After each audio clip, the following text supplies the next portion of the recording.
Listen, listen. The first thing wasn't they will kill me. What was the first thing? My question is, isn't it weird that he should be afraid of being killed, but his number one fear is not that he will be killed. His number one fear is what? That they're going to call him alive. You know what that means? He's afraid of being humiliated. Guys, listen to this carefully. He's afraid of what? Being humiliated, like many of you. You're afraid of being humiliated. You're afraid of being made fun of by your friends in school, or not that much friends. You're afraid of somebody making fun of the shoes you're wearing, or the way you're dressed, or your hair, or your hijab, or your bag, your backpack, or your height, or how fat you are, or how skinny you are, or how short you are, or how weird you are, how your glasses are ugly. Shh, listen. You are, in fact, afraid a lot of times. Or the teacher in class asks you a question, and you're thinking, I should try to give the answer, but if I give the wrong answer, then everybody else is going to laugh at me, or that really smart kid in class that's so obnoxious is going to look at me and say,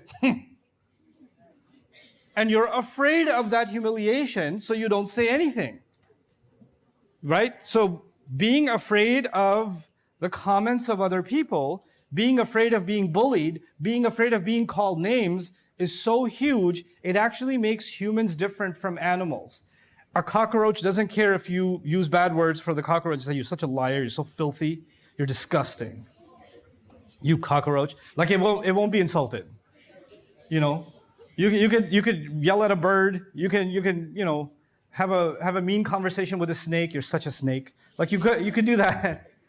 It won't be, but human beings, we're different. If people say mean things to us, it actually hurts us a lot.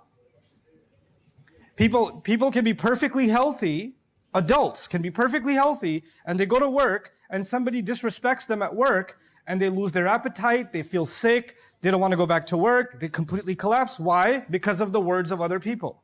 Human beings are different, unlike any other species, because Allah didn't just make us creatures that need food, water, drink, shelter, protection. Not just that, we need dignity too. We need dignity too. And Musa alayhi salam is more scared to lose his dignity than he is to lose his life. You know, this is actually pretty serious in the Quran because, Maryam, when she had a baby, you guys know the story? When she had a baby, she was so scared to go back because people were going to say mean things to her because of her baby, that she told the angel, Ya laytani mittu qabla hadha, if only I could be dead before this happens. Like she was so scared of humiliation, death became an easier solution in her mind than even humiliation.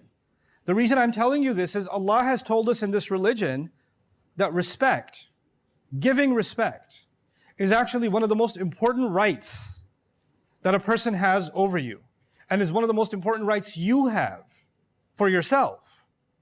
And there are many places in the Quran and in the Sunnah of the Prophet ﷺ where you kind of learn that actually this is just as important and just as big a crime as even taking a life itself, because life is nothing without dignity.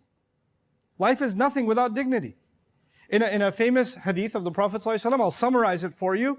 He loved the Kaaba so much, he was talking to the Kaaba and telling the Kaaba that the dignity of a believer is more important to Allah than even your dignity. Now remember how much respect we show to the Kaaba, isn't it? Nobody goes to Umrah or Hajj and is ever going to even imagine disrespecting the house of Allah, right? You're in a mode of absolute in awe and respect of Allah's house. And this is the kind of thing that Allah's Prophet taught us. If you have that much respect for the Kaaba, that's how much respect you should have for the dignity of your friend, or the kid that you pick on, or the friend that's outside your friend's circle. You guys have your own circles, and somebody's outside of that circle, and then it's easy to pick on them or to make fun of them, right? But their dignity is sacred. And it's kind of ironic that you can make fun of someone and humiliate someone and embarrass someone, and then salah time comes and you're making sajda in the direction of the Kaaba. You're showing respect to the Kaaba, no respect to the dignity that Allah also made sacred. Right? That's sacred too. And Musa alayhi salam considers his own dignity so sacred that losing that is more terrifying to him than even losing his own life. That's what he tells Allah. I'm really scared of being humiliated. I'm really scared that they're going to call me a liar. He didn't just say, an yukadhibun. He said, akhafu an yukadhibun.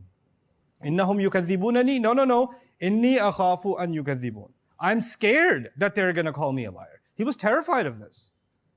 But then when people say bad things to you, the next thing, you guys remember, number 2 was anxiety. Well, what does that mean? When you could be really confident, but if somebody says mean things, and somebody accuses you, and somebody humiliates you, then you can lose your confidence and you won't be able to speak, right? And some people are really good at making you upset.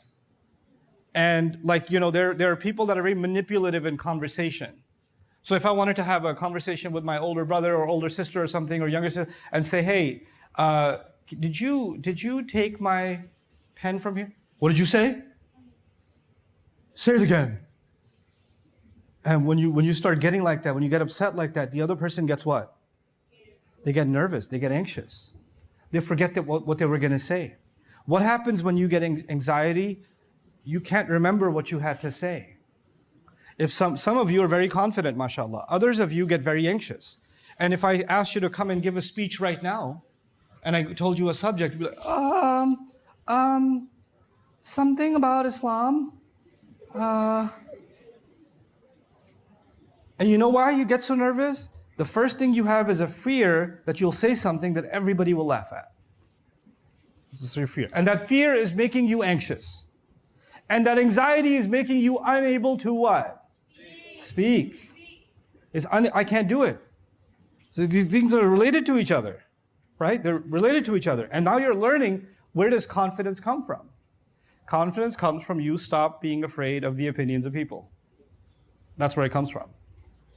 And then you can just speak. Then you can just say what's on your mind. You're not trying to impress people, and you're not afraid of the humiliation coming from people. You can just express yourself. Khair. What else did he say to Allah? 3 things, okay, so there's I'm afraid they're going to humiliate me, call me a liar, I'll get anxiety, I won't be able to speak, and therefore I'm not good enough for this. Who should be given this mission? Harun should be given this mission. And finally, now he's actually afraid. By the way, why is he putting Harun first and his life later? Because to him, the mission Allah gave him is more important, his life is less important.